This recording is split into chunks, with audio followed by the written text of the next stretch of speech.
want to say hi and thanks to Shannon and Fiona and all those other people who enjoy my videos and comment. Today I'm covering a lot of questions, but the main one is really on sugar and its popularity in the 18th century. Thanks for joining us today on Questions and Answers with James Townsend and Son. The first question is from Joe Double-O Dachshund Lover Carter. And he says, would you ever sell 18th century knapsacks? We've been working on knapsacks in the very recent past, and I expect to be able to carry something in the very near future. So keep watching our website for 18th century knapsacks. Doo-Wop Dodge is asking on the baked beans episode. He says, "Hey John, is that a pewter plate you're using? It looks great." He loves baked beans. Well, I love baked beans too, especially ones baked like that. And I didn't look at the episode. I'm pretty sure that we were using a pewter plate. No, I'm probably a tin plate. We sell both pewter plates and tin plates. So it could have been either one there. Usually for camping situations, the tin plates are really good. They're light, but they rust easily. So you really have to take care of them so that they don't rust. The pewter ones are just nearly indestructible. So they're really good for situations where you may not be able to care for them quite as well. I'll make sure to put a link below down in the description for the plates. Here's a comment on the earthen oven video, and that video is very popular and it has a lot of questions on it. Tim Noonham, something like that. He says, "Hey, I followed this video and found it very useful, but you mentioned that it has to be dry before firing. How dry? Do you have to wait until it fully dries out, i.e. changes color, or is firm good enough?" Well, it all really depends on how much cracking you can stand. And the drier you get it, the less likely it is to crack rapidly. It's always going to crack, no matter what you do. I guarantee your oven's going to do a little bit of cracking. But if it's very damp, you'll have a little bit more cracking that goes on.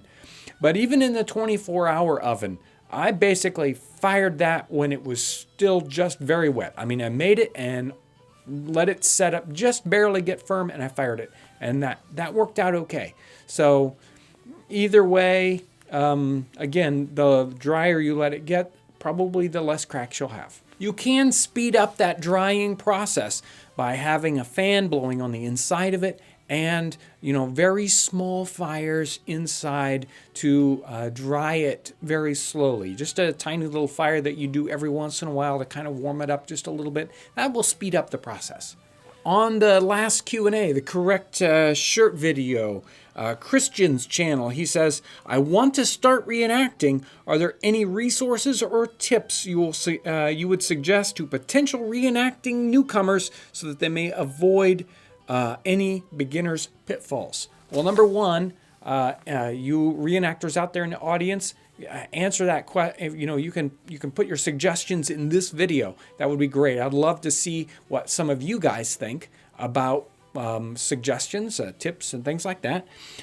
We've got a bunch of stuff right here, episodes coming up where we're going to start covering this. Beginners tips and how to get started. So make sure to stay tuned. We've got a lot of videos in the pipelines and ones we're working on right now to help all you folks that are interested get started. This one's from David Barnhart, and it's also in the last Q&A. He says, "I have an odd question. Did people in the 17th, 18th, or even 19th century did they talk or write words that were contracted? So did they say can't or cannot? And also, did they say words like thou and ye and all those kind of extinct words? Which brings me to the last question. What the heck does ye and thou and those other weird words mean?" Well, I'm not sure how I'm going to answer the ye and thou, but I mean, it's basically you and me and those kinds of of things. Those kind of words mean those simple pronoun things. When it comes to speaking, like the 18th century, that is a very difficult topic because obviously we don't have recordings. And so you really have to read between the lines of some of the writings in the 18th century to get a good feel for what the speech was like. There is an excellent article that we just posted to on our Facebook page. I will make sure to put a link down in the description text. It's an article from Colonial Williamsburg that talks about those speech patterns and what Americans sounded like versus English people in the 18th century. And that person who wrote the article also has a book about that Colonial Williamsburg has available. So if you're really interested in that topic, which sounds very interesting, that's the place to go. This next question is from the Preparing Salt Pork video, and it's from Ahmad Abdudu, I think. Again, with my pronunciations. I'm so sorry if I get your name wrong. He says, can I replace the pork with beef or mutton and use the same recipe? Let's see. We did that one in kind of a salt brine solution. And yes, undoubtedly you can do beef in that same way. In fact, well, this is beef right here that I've done in another method. This one is about 8 months old or so. Still smells like, well, it doesn't smell rotten. This is like a dry salt process, which I think a bit more typically you would see the beef done in a drier salt process where you wouldn't actually have it in a solution. But yes, you can do beef in the same way. There's a lot of different 18th century recipes for doing salt beef. Salt mutton, you don't see as often. Have you seen much about salt mutton? I don't know why you couldn't. Right. It should work the same way.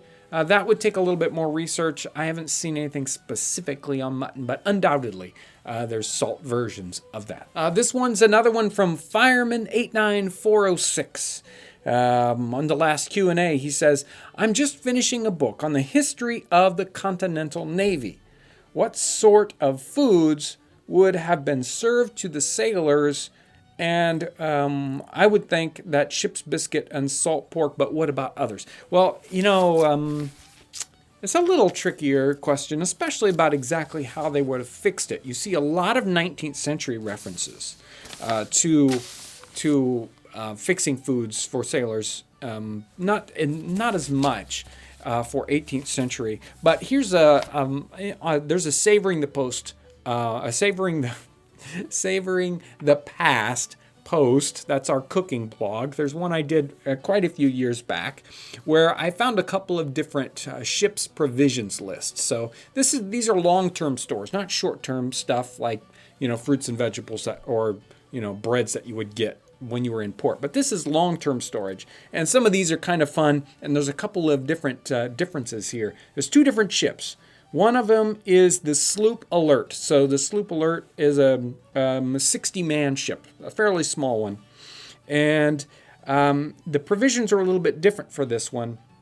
But here's like 2,000 pounds of salt beef, 2,000 pounds of salt pork, only 800 pounds of beer. I'm not sure how many gallons of beer that'd be. I think it only sounds like about 100 gallons of beer. Not nearly enough beer, obviously. 5,000 gallons of water. And then they had ship's bread, 6,000 pounds of ship's bread. That's more bread than the beef and the pork put together. They've got butter, oatmeal, peas, flour, they've got ship's biscuit, but they also have just flour, suet, not a whole lot, raisins, rum, and vinegar. So, but here's another list, and it's from a British ship. It's a 74-gun ship, so this is a 600-man ship. It's got 20,000 pounds of beef, 20,000 pounds of pork, and 30,000 gallons of beer. There you go. And 50,000 gallons of water. So they got a better beer ratio. I think it has to do with the idea that this 74-gun ship is going to be out for a lot longer time periods. The sloop is probably a real short term, they don't expect to be gone for more than 30 days, but this ship expects to be gone for a long time. So they've got lots of beer on board. They've got butter, cheese, oatmeal, peas, flour, suet, vinegar. So you can see kind of what they're going to be eating a lot of. And there's another reference. We talked about sauerkraut in 2 Q&As ago, something like that. Sauerkraut you will find sometimes on board ship. I mean, not it. I would hazard I wouldn't say that every ship was done that way, but undoubtedly different captains or their medical officers knew that sauerkraut helped keep scurvy away. And at least in one situation, they had the sailors had once a week. Once or twice a week. Once or twice a week, they would strap a open barrel of sauerkraut out on the ship deck, and the sailors could take as much as they wanted. So even sauerkraut on your ship. On the preserving strawberries episode, Tom's Backwoods, he says, very nice. Do you think it could have been a topping, the strawberries, or an ingredient for ice cream in the winter months? Sometime we're going to have to do an ice cream episode. Personally, I'm thinking he's trying to make my pancreas explode. I don't know what to tell you, but yes, they would be excellent on ice cream. Okay, this one's the main question. This one's from Food During War, Food on the March episode.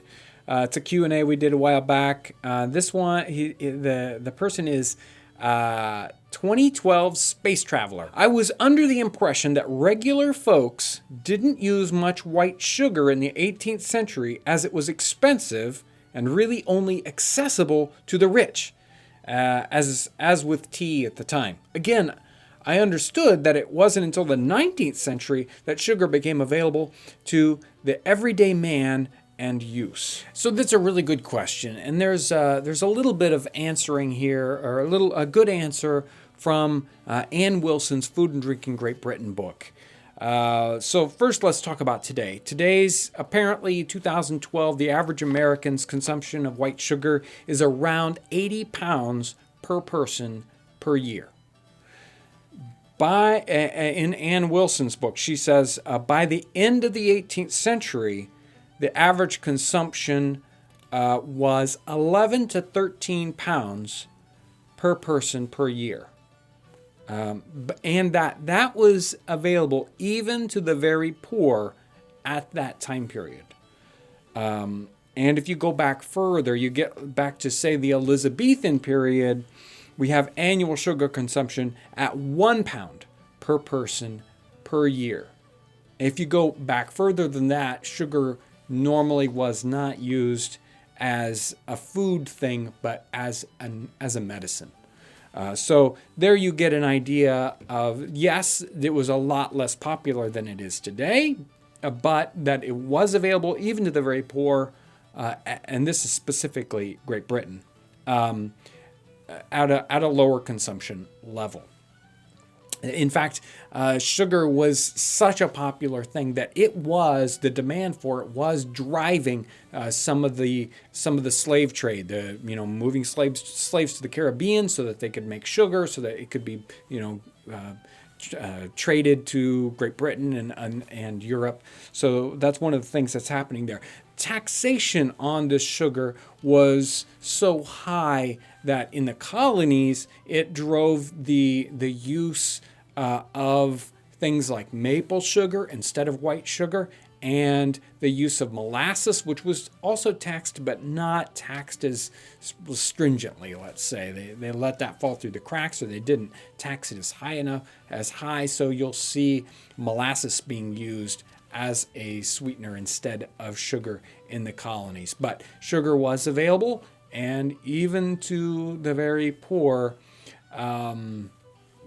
because it was in such great demand. Well, I am glad you're watching this. We are really, really excited about a lot of the content that we're getting ready to get out there. A lot of exciting things are happening here with video pieces and other things, collaborations we're doing with other people, and boy, it's almost at a fever pitch. I'm headed out right now to do some videos out on the East Coast. So I really want to thank you for coming along on this ride with us as we really figure out how to get our hands around living history and learning history in a new way and connecting with people in a whole new way. These are exciting times. So I really want to thank you for coming along with us.